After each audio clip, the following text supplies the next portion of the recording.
Dios les bendiga a todos, amados hermanos, muy buenas tardes.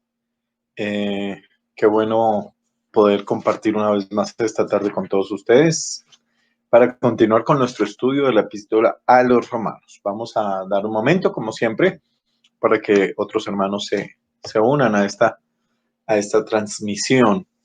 Dios les bendiga a todos. Espero que me saluden por ahí por el chat para yo saber quiénes están llegando, quiénes van entrando en esta comunicación. Y bueno, para que podamos compartir. El objetivo también es, voy a escribir por acá, de hecho, en el chat, voy a saludarles. El objetivo es que todos podamos compartir, aportar, hablar, preguntar si es necesario. Y, y bueno, estamos en un tiempo muy especial, dándole gracias a Dios por su misericordia siempre. Yo sé que todos estamos viviendo este tiempo de bendición. Y vamos a, yo creo que alcanzamos a terminar el capítulo 8 de Romanos hoy. Termina en una forma fantástica. Todos podamos estar conectados. Caramba, tu conexión es inestable. Espera mientras intentamos restablecerla. Parece que sí está. Fue apenas un brinquito. Fue apenas un brinquito. Entonces vamos a cancelar aquí este. Muy bien. Dios les bendiga. Damos unos momenticos mientras otros hermanos se unen a la comunicación. Espero que por favor nos saluden por el chat, con eso sabremos a quienes están ahí conectados y quienes están pendientes de este estudio bíblico. Que por cierto, vamos anunciando, estaremos hoy, que es 5 de diciembre, el próximo sábado, la verdad no estoy seguro que podamos tener nuestro estudio bíblico. El siguiente probablemente sí, y ahí pararemos por este año. Hermana Reina, bienvenida, qué bueno saber que estás ahí conectada. Estamos dando unos minutitos. ¿Qué hora es? Vamos a dar un par de minutos más. Dios les bendiga a todos. Y bueno, vamos a ir terminando Romanos 8. Hemos hablado, ha sido muy, muy hermoso, muy bonito este estudio de los Romanos. Y vemos cómo el apóstol Pablo explica el evangelio, la salvación, el plan de salvación de Jesucristo de esta forma tan maravillosa. Comienza hablando de la culpabilidad universal, comienza hablando acerca de cómo precisamente el hombre no tiene excusa delante de Dios. Todos los seres humanos son pecadores, separados de la presencia de Dios. Y da una solución impresionante, y es la salvación por medio de la fe en Jesucristo, que es gratuita para nosotros, aunque a él le costó su propia vida, pero es gratuita para nosotros. Es una promesa dada precisamente a Abraham mucho antes del establecimiento de la ley, de las normas dadas por la ley de Moisés, de modo que es el cumplimiento de esa promesa dada a Abraham. Luego el apóstol Pablo comienza a utilizar una serie de figuras muy hermosas que nos ayudan a entender la posición que nosotros tenemos ahora como creyentes, como hijos de Dios. Y lo primero que dice el apóstol Pablo es que estamos justificados. Desde la perspectiva legal, quiere decir declarados justos por el juez, declarados justos por Dios. De modo que Dios nos ve como justos. Y luego nos dice que estamos ubicados. Muy bien, bienaventurados los profesores. Presente los profesores, Lorenita, bienvenida. Y creo que Cristian también está por ahí. Entonces, nosotros, además de ser declarados justos desde la perspectiva legal, somos colocados en un estado espiritual que es la gracia. Estamos en la gracia de Dios.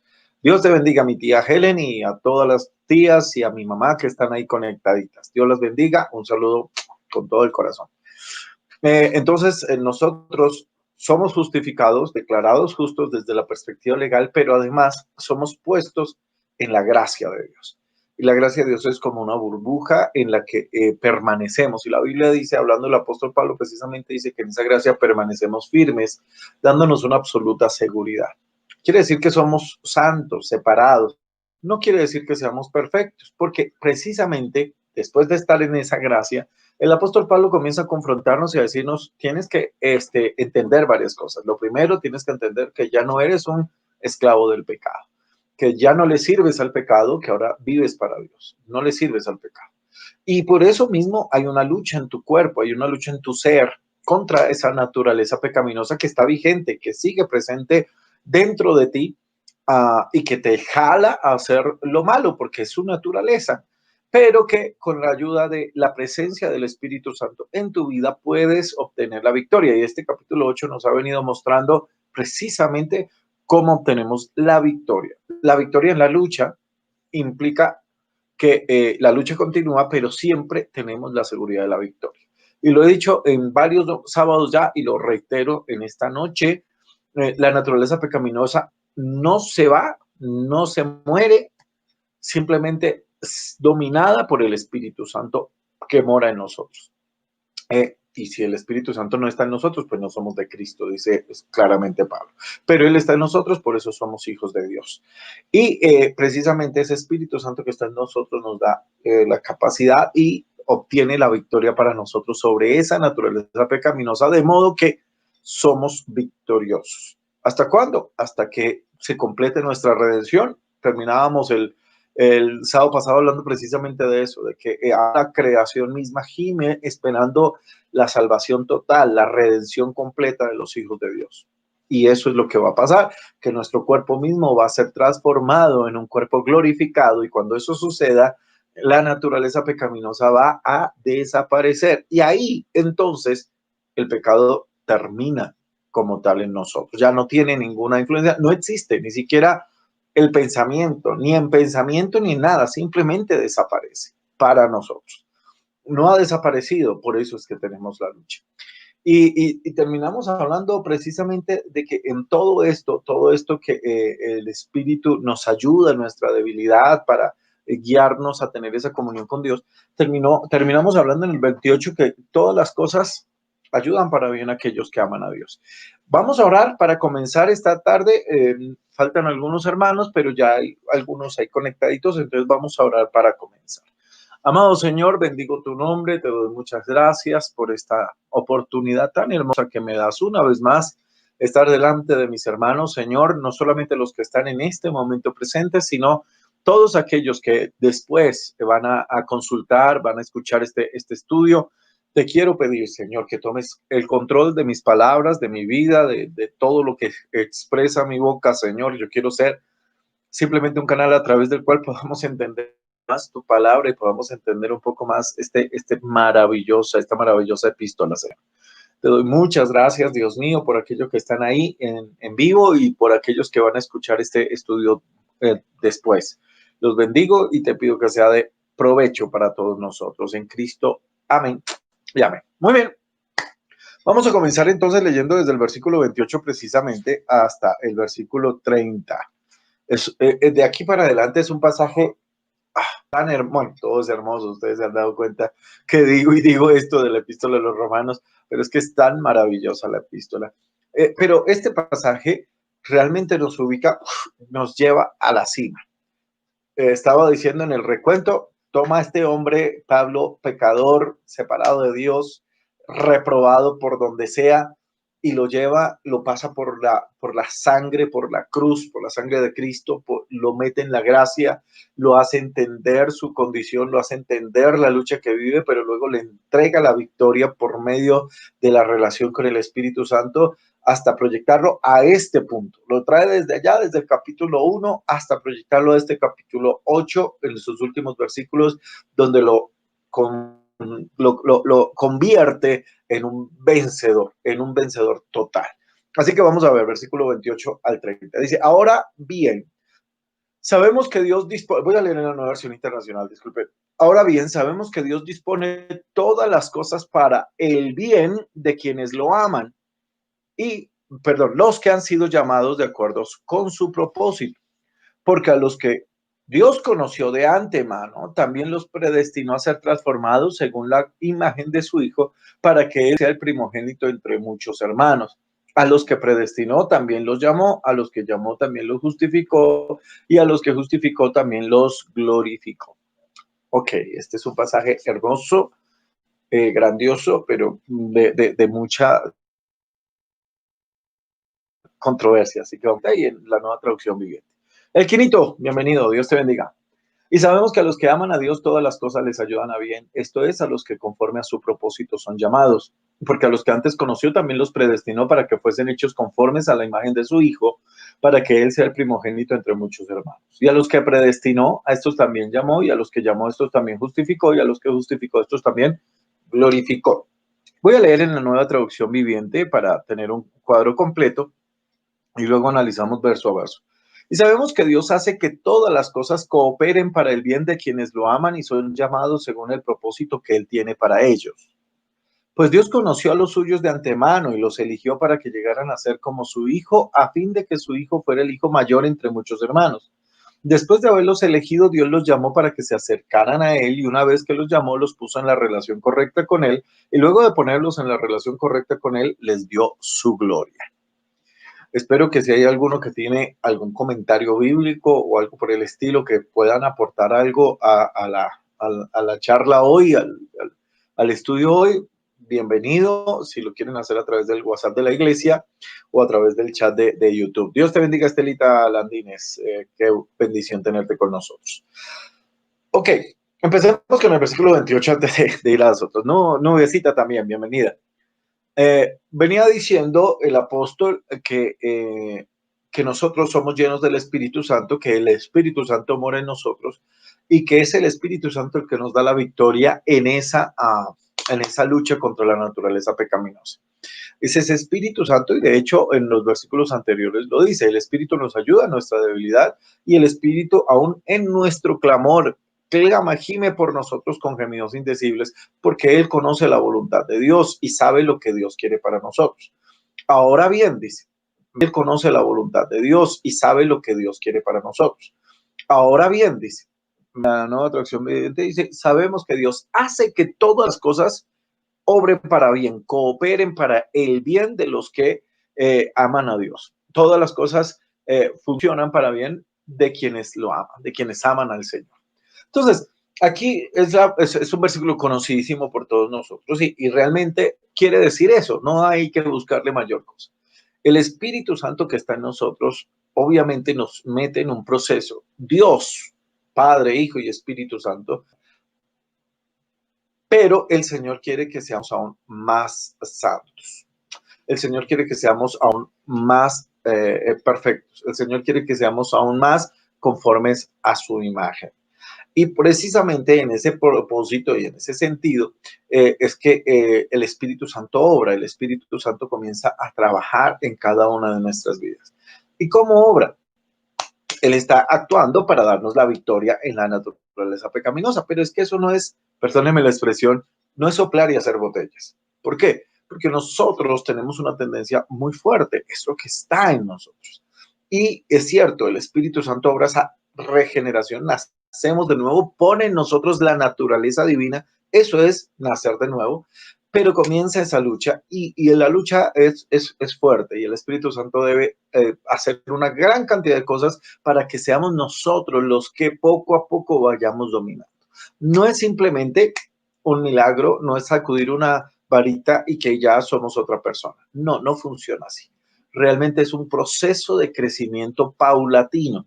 Hay algunas cosas que Dios en su misericordia obra inmediatamente, cosas que Él cambia en nuestra vida. Y yo sé que todos los que somos cristianos, y si hay alguno que no es cristiano, le decimos cómo será cuando acepte a Cristo. Hay cosas que cuando venimos a Cristo, el Señor como que simplemente transforma en nosotros. Milagrosamente, hay algunas cosas que ya no vemos igual, ya no nos gustan igual, ya no pensamos igual con respecto a eso. Pero hay muchas otras que comienzan a entrar en un proceso de cambio, en un proceso de transformación, en un proceso digámoslo así, quito una idea, pongo otra, quito una idea y pongo otra. Es un intercambio. Ya voy quitando ideas viejas, conceptos viejos que yo tenía y los voy reemplazando por los nuevos. Yo le he llamado eso un proceso sustitutivo. Sustituyo pensamientos, sustituyo ideas, sustituyo actitudes antiguas por unas actitudes nuevas, por unos pensamientos nuevos. Y eso no lo logro yo solo, eso lo hace el Espíritu Santo. Mi esposa quiere aportar. No, es como también una pregunta. Entiendo que eso, o sea, eso definitivamente no lo hago o sea, es como un trabajo conjunto, ¿sí? Porque el Señor es el que me da la fuerza, el poder para hacerlo, pero también yo creería que ese proceso de santificación es como más productivo o más evidente o de pronto más avanzado, dependiendo de la disposición de cada uno. O sea, porque digamos, ese proceso sustitutivo depende de, me dispongo, pero empiezo a leer la palabra y empiezo a cambiar las ideas que yo traía y las pongo delante del Señor y empiezo a cambiar por las verdades bíblicas, ¿cierto?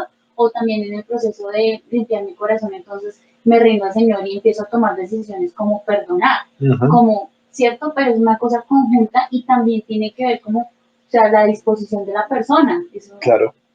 no es como para todos por igual, ¿ok? Es que precisamente lo que tú estás diciendo es muy claro y es claro.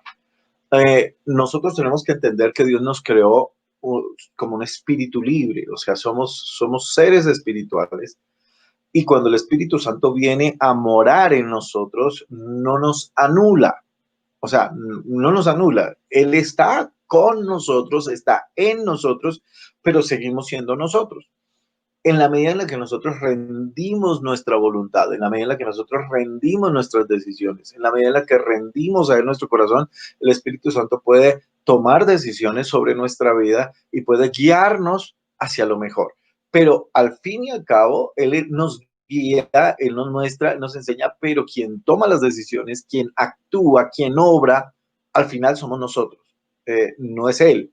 En pocas palabras, y lo voy a decir de una forma que suena un poco no sé, curiosa. Jesucristo ya vivió su vida. Él ya hizo lo que tenía que hacer. Él vivió para ser el modelo. Él no la va a vivir por nosotros.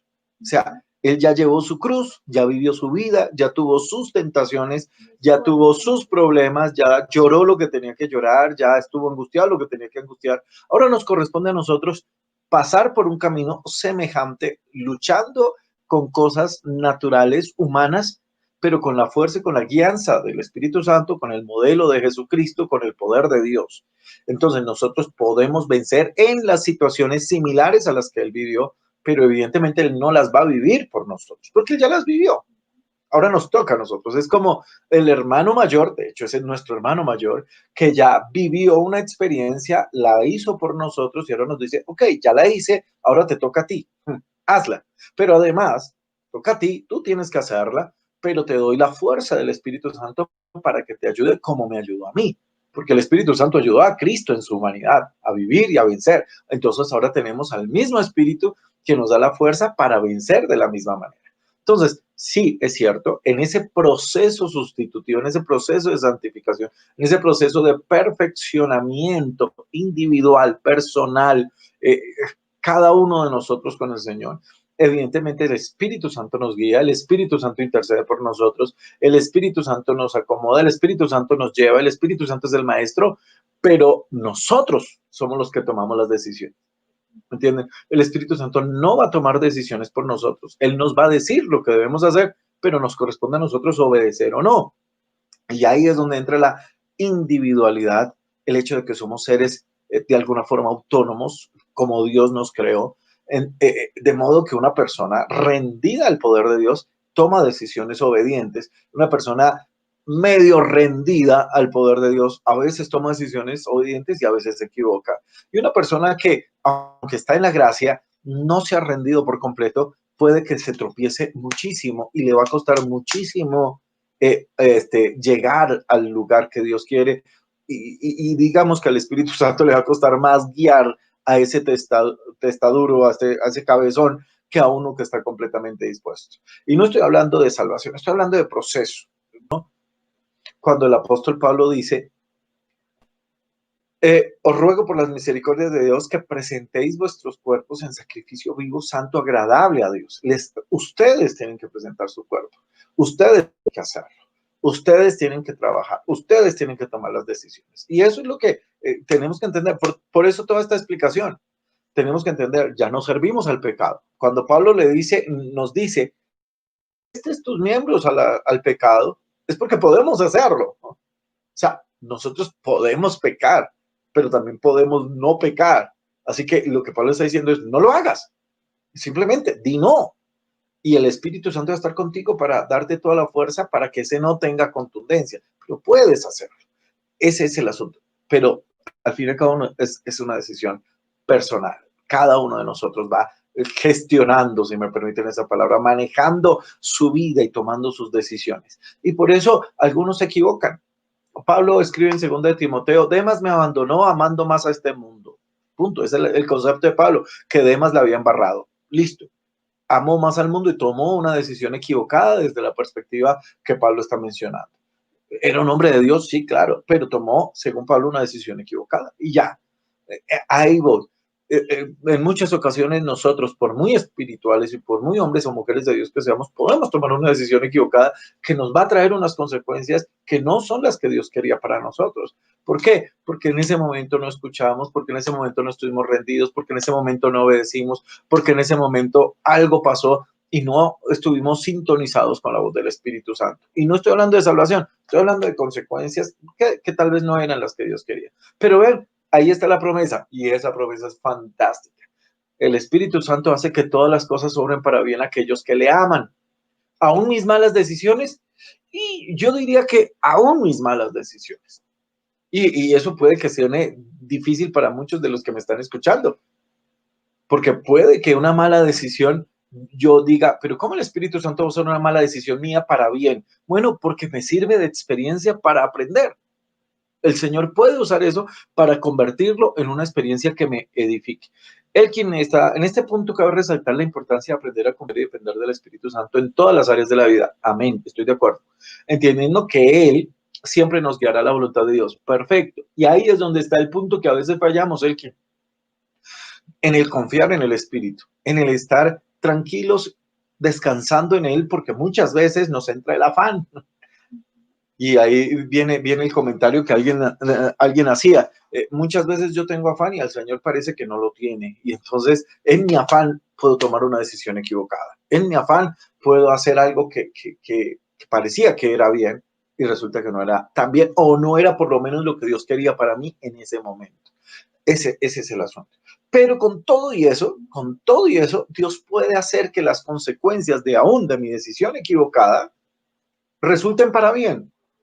De pronto no tan bien como antes, pero pueden resultar para bien en la medida en la que yo me arrepienta, en la medida en la que yo busque nuevamente esa comunión con el Espíritu Santo y busque nuevamente disponerme en Él. Él puede usar eso para proyectarme y que sea de bendición a la postre para mi vida. Voy a poner un ejemplo y discúlpeme, es un ejemplo de pronto traído de los cabellos, que no tengo muchos, pero traído de los cabellos. Les estaba poniendo un ejemplo bíblico, el ejemplo de Noemí, como Elimelech se fue con su esposa Noemí, sus dos hijos, Elión y Kelión y Malón, y bueno, murieron allí y Noemí vuelve con Ruth y como a la postre esta mujer que fue la relación de Noemí con Ruth viene como una consecuencia pues de esta mala decisión de Elimelech, pero a la postre la relación y Ruth viene a convertirse en una mujer tan fundamental aún en la genealogía de Jesucristo y Noemí de alguna forma es añadida a esa genealogía de Cristo, bueno, digámoslo así que en forma paralela es añadida precisamente por Ruth. De modo que aún una consecuencia de algo aún negativo, aún pecaminoso, cuando rendimos nuestro corazón y volvemos a él arrepentidos, el Señor es capaz de convertir esa consecuencia en algo aún bueno. De modo que este versículo es una promesa impresionante. Sabemos que Dios hace que todas las cosas obren para bien a los que le aman. Lo que sucede en nosotros, todo lo que sucede desde el mismo momento en que rendimos nuestro corazón a Cristo, desde el mismo momento en que aceptamos al Señor Jesús como Salvador de nuestra vida, todas las cosas comienzan a funcionar guiadas por Dios para nosotros y encaminándonos y formándonos una cosa por otra. Les decía, es nuestra decisión, es al fin y al cabo nuestra obediencia, de modo que todo lo que enfrentamos tenemos que verlo con esa lupa, verlo con esa lente, verlo desde esa perspectiva espiritual, tener la visión espiritual necesaria para ver las circunstancias a través de las que estamos pasando, que estamos viviendo, y ver al Espíritu Santo formándonos en ellas. Aún cuando alguien nos ataca, aún cuando estamos en una prueba, aún en medio de la tentación, aún en medio de las circunstancias difíciles, tenemos que ver al Espíritu Santo permite esta circunstancia para formarnos, enseñarnos que la paciencia, enseñarnos la mansedumbre, enseñarnos el dominio propio, enseñarnos a amar, enseñarnos todo este tipo de cosas, nos está formando. Y no es fácil verlo, evidentemente. No es fácil verlo cuando tenemos un problema con una persona, no es fácil verlo a través de los momentos difíciles, no es fácil. Pero con la ayuda del Señor, evidentemente tenemos que entender. Este versículo nos ayuda a entender. Muchos toman este versículo como una promesa, y de hecho es una promesa, pero lo toman como una promesa únicamente en ciertos momentos. Todas las cosas obran para bien a los que lo aman, pero es difícil aplicarlo cuando las circunstancias nos dan duro a nuestro carácter, cuando alguien nos está, no sé, está chismoseando de nosotros, cuando alguien nos está haciendo caer mal, cuando alguien está hablando mal de nosotros delante del pastor y el pastor le cree a esa persona. Y después de nosotros mostrar tanto tiempo de fidelidad y ver que el pastor le cree a ese chismoso, eso también obra para bien. No pareciera, pero también está obrando para bien. Y obvio, hay tantos ejemplos en la Biblia que nos gastaríamos toda la noche mostrando esos ejemplos, pero la Biblia lo dice y es verdad. La Biblia dice que todas las cosas hacen que cooperen para el bien de quienes lo aman y son llamados según el propósito que Dios tiene para ellos. Somos llamados, hay un propósito, claro. Entonces alguien dirá, bueno, ¿todo obra para bien realmente o solamente aquellas cosas que sirven al propósito que Dios tiene? Yo creo que todo obra para bien, pero evidentemente el Señor enfoca todas esas cosas para lograr el propósito que tiene con mi vida. Si yo soy de los que mencioné hace un rato, no una persona muy rendida, sino más bien soy el cabeciduro, el Señor, el Espíritu Santo tiene que tal vez darme mucho más. Mi mamá alguna vez me dijo, no sé si mi mamá ya se volvió a conectar, pero mi mamá alguna vez me decía, John, usted es muy terco, Dios va a tener que darle mucho por esa cabeza. Y de hecho, yo me golpeaba mucho en la cabeza y ella me decía, eso es por terco, el Señor lo está enseñando, le está dando duro por la cabeza para que aprenda a no ser terco. No sé si no dejé de ser terco, pero yo sé que en muchas ocasiones el Señor tuvo que andarme duro precisamente por mi actitud. Y tal vez hay personas que son mucho más dóciles, que son mucho más manejables, mucho más fáciles, moldeables. Pues obviamente yo creo que le es más fácil al espíritu y los puede proyectar más rápidamente, creo yo. Claro, tú puedes decir muchas cosas. Pues ahí en la Biblia está clarísimo, pero de hecho fue algo que me tocó entender hace poquito, porque ahí dice que todas las cosas ayudan a bien a los que aman a Dios. Y yo a veces lo confieso y lo he visto en otras personas que suelen decirle a una persona no cristianas, todas las cosas obran para bien, tranquilo que van a salir bien, no se preocupe que... y resulta, yo misma en algún momento a una compañera en mi oficina le di esa promesa y después, bueno, tú me hiciste caer en cuenta y me dijiste, eso no le aplica a ella porque ella no es cristiana, ella no ama a Dios, no le puedes asegurar eso y es totalmente cierto, esto solo aplica para los hijos de Dios, para los que lo aman. Entonces, para que seamos cuidadosos, porque si solemos hacer como darle esta esperanza a la gente, primero habría que decirle, bueno, si tú te haces hijo de Dios, puedes tener la certeza que todo lo que te sobrevenga va a ser para tu bien. Exactamente. Eso por un lado. Y lo otro, que con respecto a lo que estabas hablando como, de la terquedad, y esto yo pienso que ahí aplica mucho eso de que lo asimilo como la relación del padre con el hijo, ¿sí? Entonces, si el niño es obediente, si el niño hace caso, pues tú no tienes necesidad ni de conductarlo, ni de andarle dando, o sea, porque si el niño se porta bien, antes tú que dices, pues muy juicioso, antes como que lo elogias y lo animas a que siga adelante y juicioso. Entonces, si uno más bien asume la actitud de, Señor, yo te quiero obedecer, y yo prefiero someterme y no que me cojas a juguete, ¿sí? Eso, yo pienso que esa es la mejor actitud, pero a veces obvio, no es la más común. No es la más común, pero si tuviéramos esa conciencia, pues los papás seguramente lo van a entender muy bien, porque le van a caer a palo al hijo si el niño es obediente y hace las cosas bien. Claro, pero mira que aunque el hijo sea obediente, sí, es necesario ser formado en otras áreas que... Sí, porque mira, exactamente, el hijo puede ser obediente, pero necesita aprender a correr, pero necesita aprender a tener defensas, necesita aprender a enfrentar el mundo. Entonces, a pesar de que es obediente, es necesario meterlo en ciertas circunstancias. Bueno, lo primero que dices es muy cierto y cabe la aclaración. Este versículo 28 está hablando Pablo a aquellos que aman a Dios, aquellos que somos hijos de Dios, aquellos que hemos nacido de nuevo, de modo que no es aplicable esa promesa para todo el mundo. No es aplicable para los no cristianos, no es aplicable para los que no conocen del Señor. Sin embargo, muchas veces se aplica en forma equivocada. No todas las cosas obran para bien a los que están afuera. A nosotros sí, porque el Señor se está formando. Los que están afuera hay muchas cosas que van de mal en peor, ¿me entienden? A nosotros sí todas las cosas obran para bien. Eso es la promesa del Espíritu Santo. Y lo otro que está diciendo es evidente, que el Señor nos va a formar de acuerdo a nuestra actitud, de acuerdo a nuestra docilidad, de acuerdo a la capacidad que tenemos de rendirnos, de entregarnos a Él. Recuerden que hay una cosa, vean, es una comparación en la Biblia muy clara. David y Saúl. David era un hombre conforme al corazón de Dios. Con errores, sí. Con pecados, sí. Con equivocaciones, muchas. Pero aprendió a dejarse formar por Dios. Y ese es el corazón que Dios necesita. Un hombre conforme al corazón de Dios. Dócil para aprender de sus errores. Saúl no. Saúl se convirtió en un corazón rebelde y a pesar de que al comienzo no lo era, después endureció su corazón y fue rebelde y terminó obviamente bastante mal.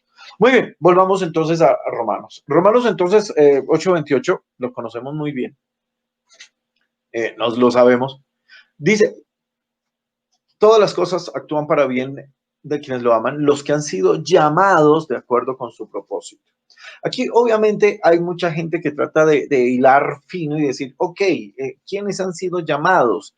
¿Cómo así? Los que han sido llamados. Luego hay algunos cristianos que no han sido llamados a ningún propósito y entonces no les aplica. Perdónenme. Todos los hijos de Dios, todos los cristianos hemos sido llamados por Dios. Aquí no hay nadie que sea hijo de Dios puede decir que no ha sido llamado a cumplir un propósito.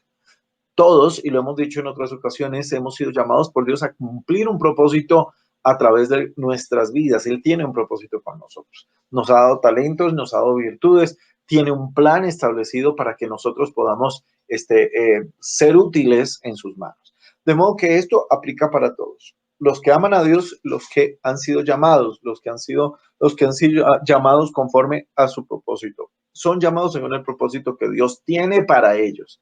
Son llamados a eso, a ese propósito. Ahora bien, y aquí entonces hay algo que alguien dijo alguna vez y me llega a la cabeza. Entonces, si Dios me llamó a mí a ser, no sé, pastor, y yo quiero dedicarme a ser, no sé, evangelista, entonces, tal vez algunas cosas yo me puedo dedicar a ser evangelista, pero en el proceso de ser evangelista hay cosas que ocurren que no me van a salir bien. Y entonces alguien dice, pero entonces eso no está saliendo para bien. El Espíritu no está permitiendo que eso salga para bien. ¿Por qué? Pero si tú amas a Dios, sí, pero no estás cumpliendo el llamado. No estás en el camino que tienes que hacer. Entonces, tal vez alguien dirá, no, pero no te está saliendo para bien.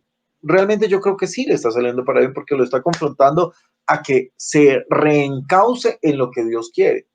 Si tú vas en el camino de tu llamado, vas en el camino que Dios tiene para ti, vas en el camino de obediencia y de docilidad y de rendirte al Señor, evidentemente estas cosas van a funcionar para bien, pero aún considero yo que si vas en un camino equivocado, pero amas al Señor, el Señor va a utilizar las cosas para reenfocarte, para una vez más volverte al camino o al propósito que Él tiene.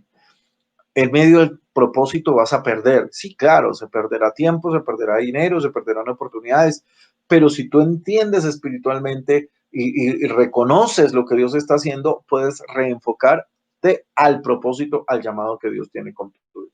Eso es básicamente las reflexiones que puedo hacer de ese versículo 28. Vamos a continuar con el 29 que nos amplía todavía un poco más. Dice, porque, y comienza el versículo 29 con un porque que está dando una razón.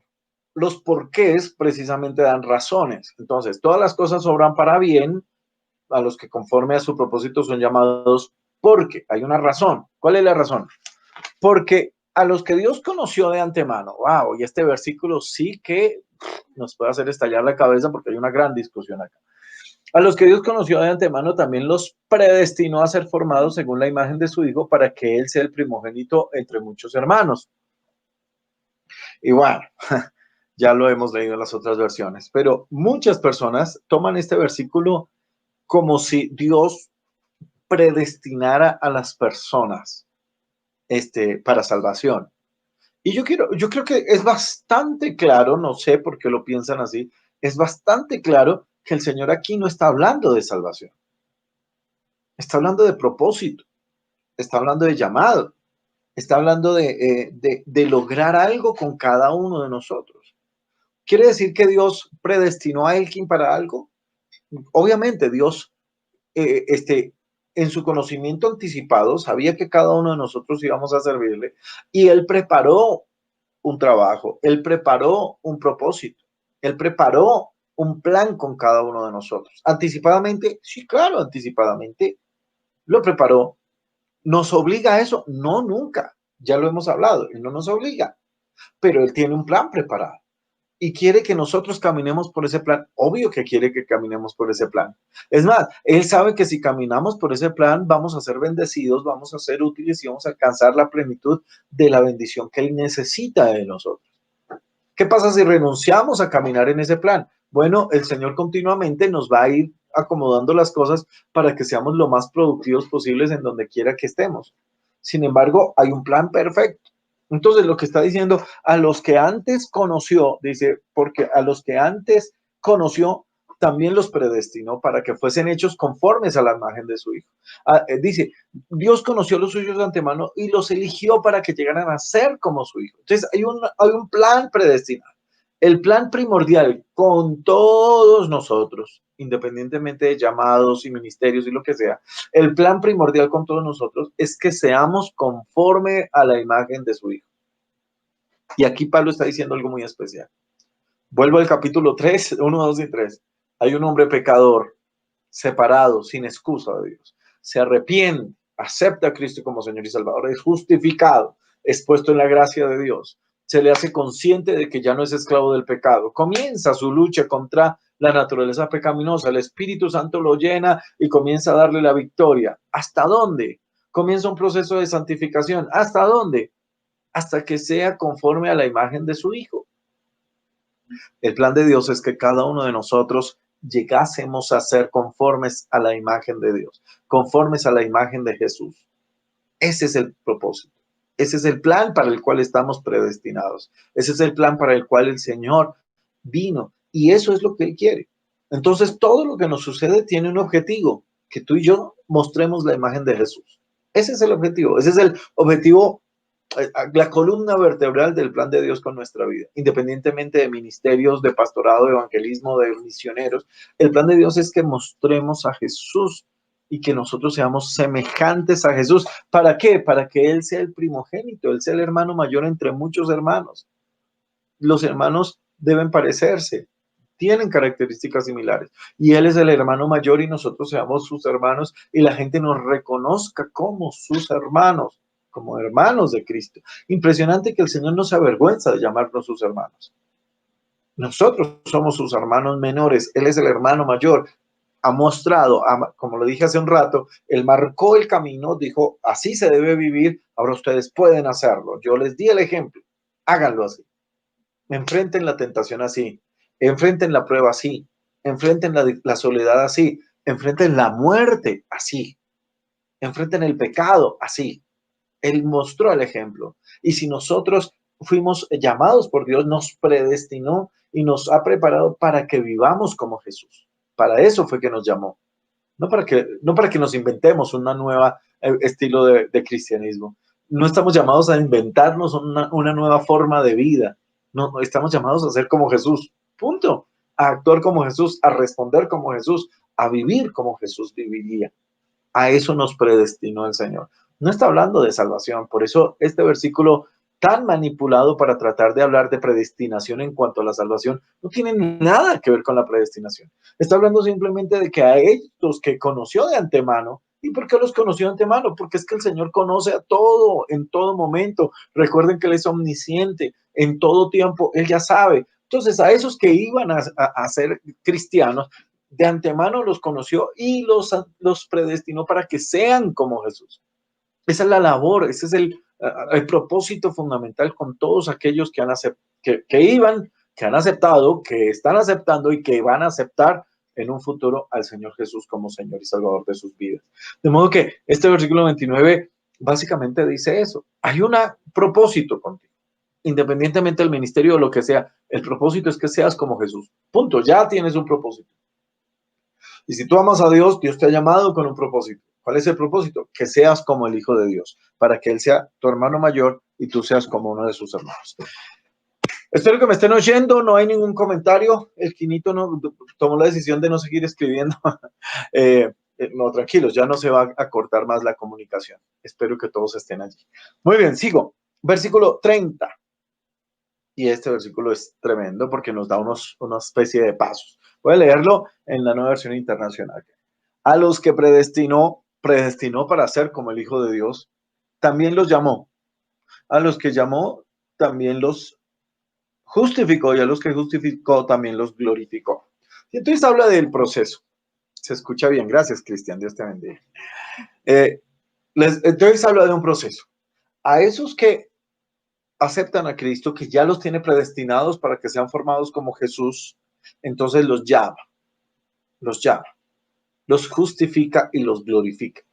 Esos tres pasos me parece que son fundamentales y me parece que muestran precisamente el proceso del cristianismo.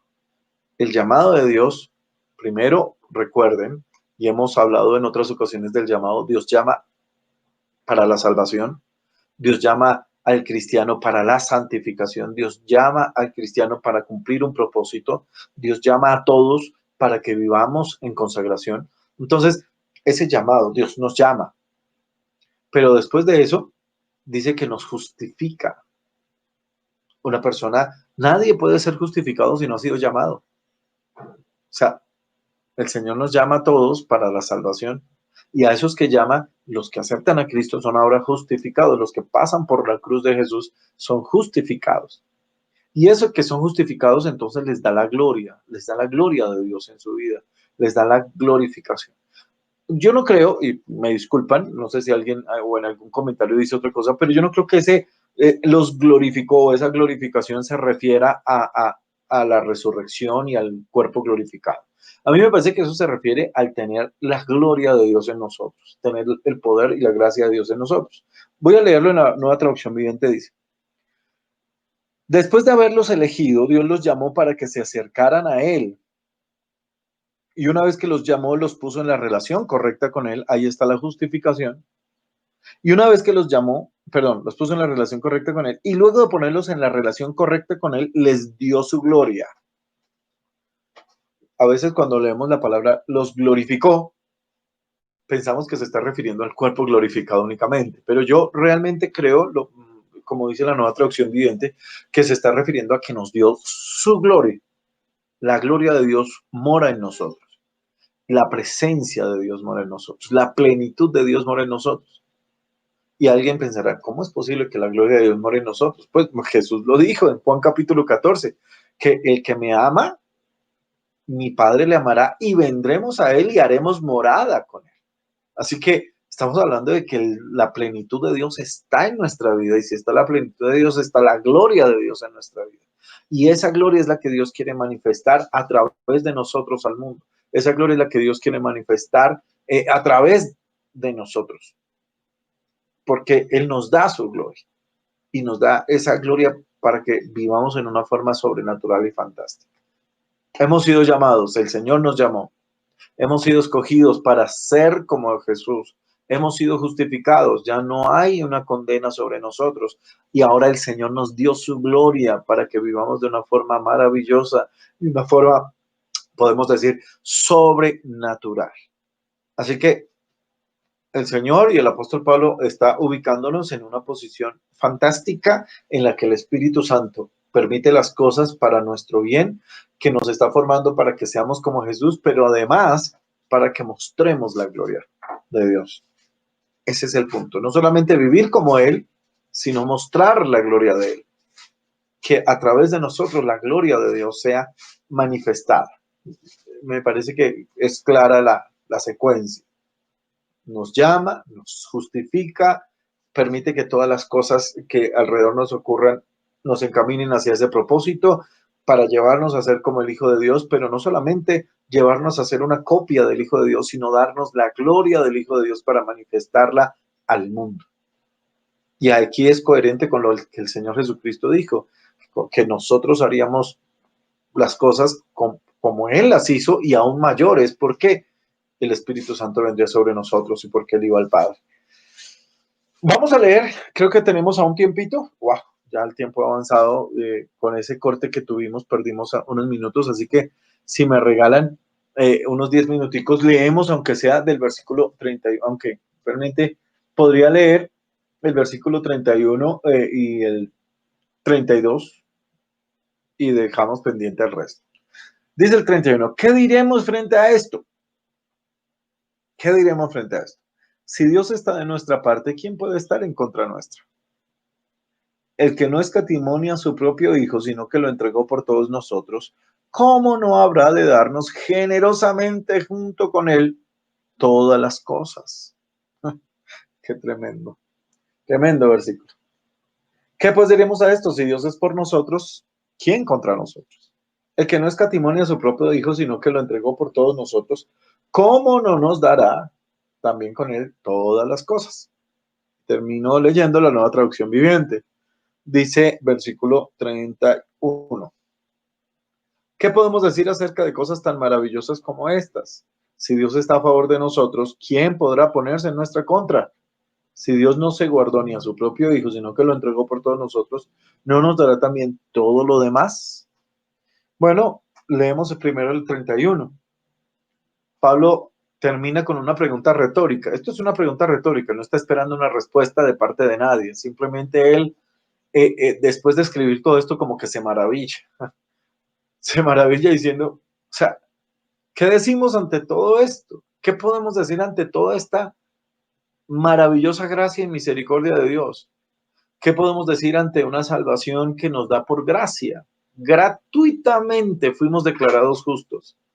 ¿Qué podemos decir ante el hecho de que estamos en la gracia de Dios permaneciendo firmes en esa gracia?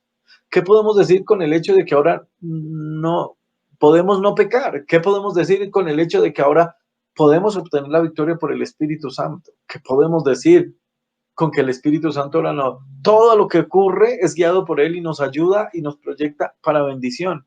¿Qué podemos decir ante el hecho de que hemos sido escogidos y que hay un plan predestinado para nuestra vida, para que seamos semejantes a Jesús y que Él nos va a dar su gloria? O sea, ¿qué diremos ante todo esto? Si cada uno de nosotros entiende que por el hecho de que somos salvos, es que fuimos llamados, justificados, predestinados, entonces la pregunta retórica de Pablo toma una importancia impresionante. ¿Qué diremos a esto? Si Dios es con nosotros, ¿quién contra nosotros?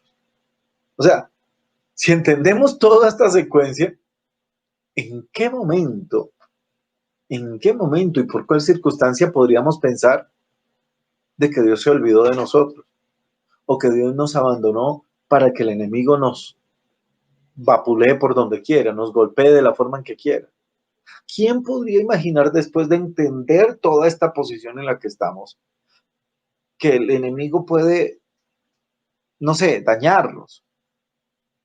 No, o sea, si Dios ha hecho todo este plan tan meticuloso, tan perfecto, y tú y yo estamos involucrados en ese plan, y estamos ahí en ese propósito de Dios, y estamos ahí en esa formación de Dios, o sea, ¿quién va a estar en contra nuestra? Tal vez alguien dirá, pero igual el enemigo está vivo y nos puede golpear. Sí, claro, pero si eso sucede es porque el Espíritu Santo lo permite para formar algo de bendición en nuestra vida. Sí, pero no, pero nada. Si Dios está con nosotros, no hay nadie que pueda levantarse en contra nuestra. Lo que pasa es que nuestro concepto de que alguien se levante en contra nuestra es que todo nos va a ir bien y nos va a ir bien de acuerdo a lo que nosotros pensamos. Y estamos tan equivocados en ese sentido. Porque es que a veces lo que nosotros pensamos que es bien no está tan bien y lo que nosotros pensamos que es mal no está tan mal. Y para eso hay un ejemplo bíblico muy bonito, y es el ejemplo de la vida de José, que en muchas ocasiones lo hemos comentado. José pensaba que las cosas le estaban yendo mal cuando los hermanos lo vendieron. José pensaba que las cosas estaban yendo mal cuando querían matarlo. José pensaba que estaban yendo mal cuando la esposa de Potifar intentó violarlo. Pensaba que las cosas le estaban yendo mal cuando cayó en la cárcel. Pensó que las cosas le estaban yendo mal cuando interpretó los sueños del copero y del panadero, y el copero se olvidó de él por 2 años. ¿Se dan cuenta?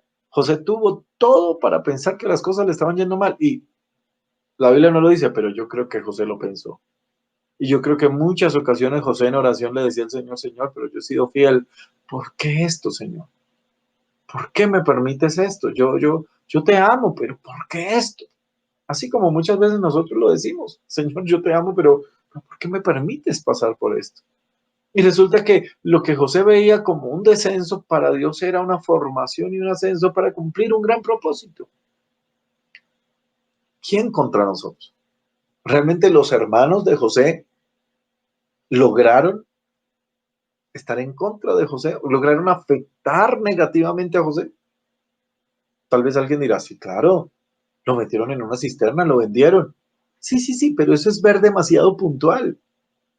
A la postre, y el mismo José le dice a sus hermanos: no les pese haberme vendido acá, porque Dios me envió para vida, para preservación de vida.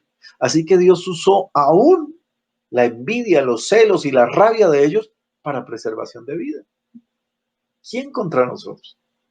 Puede que tu vecino se levante, puede que tu compañero de trabajo se levante, puede que hasta el pastor se levante en contra tuya, de los hermanos, del que sea. Pero ¿quién contra ti si Dios está a través de todo eso formando un propósito, formando ese algo especial? Eso es lo que está diciendo Pablo. Si Dios está con nosotros, ¿qué podemos decir de todo esto? Si Dios está a favor de nosotros, ¿quién podrá ponerse en nuestra contra? ¿Quién podrá ir en contra de ese plan? Job lo dijo de una forma impresionante: si Dios determinó una cosa, ¿quién lo hará cambiar? Y si Dios ya nos predestinó para eso, ¿quién va a hacer que no suceda? ¿Podemos retrasarlo? Yo pienso que sí. Podemos nosotros retrasar ese propósito. Sí, lo podemos retrasar. Con nuestra desobediencia, con nuestra falta de disposición, con nuestra pereza, sí, podemos retrasar. Pero no hay nadie que se pueda poner en contra del propósito que Dios tiene con nosotros. Nadie, porque Dios ya lo tiene planeado. ¿Me hago entender? Si Dios está con nosotros, ¿quién contra nosotros? Y luego dice, además, si Dios no se reservó ni su propio hijo, sino que lo entregó. Es que me parece que ese versículo 32 es un versículo que debe darnos tanta seguridad y tanta esperanza. Si Dios entregó a su hijo, ¿qué nos va a negar? ¿Cómo no nos va a dar junto con él todas las cosas? O sea, ¿qué nos va a negar el Señor si ya nos entregó a su hijo? O sea, ¿qué otra cosa? ¿Qué cosa más valiosa nos puede el Señor negar? No, esto ya vale más que el hijo. No, no hay nada. No hay nada que Él nos pueda negar. No hay nada que Él nos quiera negar. Y eso, escúchenlo, si ya nos entregó al Hijo para nuestra salvación, entonces para cumplir ese propósito, ¿qué no nos dará? ¿Hay algo acaso que Él nos pueda negar o quiera negarnos si está encaminado a ese propósito? El problema es que muchas cosas que pedimos no están encaminadas a cumplir ese plan de Dios, sino cumplir nuestra propia codicia o nuestra propia voluntad. Y ahí es donde está el problema, que nosotros pensamos que ese versículo, y claro, este versículo se puede manipular y se puede malinterpretar diciendo: como el Señor nos dio al Hijo, entonces ya el Señor nos da todo, y entonces nos va a dar casas, y nos va a dar carros, y nos va a dar plata. Y hay predicadores que desgraciadamente lo usan así. No, no dice eso. Está hablando del propósito. Si tu propósito es ser como Cristo, como el Hijo de Dios, y cumplir el plan de Dios, créeme, Dios te va a dar todo lo que necesites para cumplir ese plan. Si tú lo que quieres es, el propósito de Dios contigo es que impactes a las naciones, Dios te va a entregar las naciones. Como lo dice el Salmo 2, pídeme y te daré por herencia las naciones y como posesión tuya los reinos de la tierra. Si ese es el plan de Dios contigo, nada lo va a impedir. Me hago entender. porque ya nos dio lo más amado y lo más hermoso del cielo, que es Jesús. ¿Cómo no nos dará junto con Él todas las cosas? Tal vez, y voy terminando porque el tiempo ya se nos fue, tal vez lo que nosotros debemos entender o pensar o recapacitar es si estamos viviendo en el plan, en el propósito que Dios tiene con nosotros, o estamos viviendo eh, nuestra propia idea de cristianismo, nuestra propia idea de vida cristiana. Tal vez lo que debemos hacer, como le decía yo hace un rato, es rendirnos por completo y tomar las decisiones de acuerdo a ese plan que Dios tiene con nosotros, y vamos a ver cómo el Señor comienza a abrir puertas que antes estaban cerradas y empezamos a ver la gloria de Dios en nosotros de una forma mucho mayor. El reto tal vez es ese, que podamos rendirnos por completo y permitir que el Señor haga lo que tenga que hacer en nuestras vidas. Vamos a dejar hasta ahí, mis amados hermanos. Dios me los bendiga. Vamos a orar y darle gracias a Dios por este tiempo. Discúlpenme nuevamente esa interrupción. Ahora lo que voy a hacer es editar estos dos videos y unirlos en uno, y en el resto, no sé si esta misma noche o mañana o en la semana, ya va a aparecer uno solo, un solo estudio por si lo quieren volver a ver pegadito completo. Vamos a orar. Amado Señor, bendigo tu nombre, te doy muchas gracias por cada uno de mis hermanos, por cada uno de los que fielmente, Señor, estuvieron esta noche ahí escuchando, estudiando también, analizando junto con nosotros tu palabra. Te doy gracias por tantas cosas, por tantas maravillas, Señor. Es que son cosas demasiado maravillosas para nosotros. Simplemente ayúdanos a entenderlas y ayúdanos a rendirnos y ayúdanos a cumplir tu propósito en nuestra vida, ese propósito de ser como los hermanos de Jesús, ser simplemente los hermanos menores, de mostrar tu gloria de la misma manera, Señor, que Él lo hizo. Ayúdanos a encaminarnos en ese sentido y a no dar pasos a los lados ni a tropezar en el camino. Queremos ser como tú, Señor. Esa es nuestra oración. Queremos ser como tú. Ayúdanos a no tener ese carácter de pronto rebelde o ser desobedientes o no estar dispuestos, sino más bien a rendirnos por completo y cada vez tener un carácter más dócil de acuerdo a tu voluntad. Te doy gracias, Señor, por los hermanos que estuvieron allí conectados, y espero que toda esta palabra sea de mucha bendición para todos aquellos que la logren analizar y ver. En el nombre de Cristo Jesús, gracias, Señor. Amén. Amén. Dios me los bendiga a todos, Dios les guarde. Y bueno, seguiremos entonces con este estudio maravilloso la próxima vez. Dios me los bendiga. Voy a terminar entonces.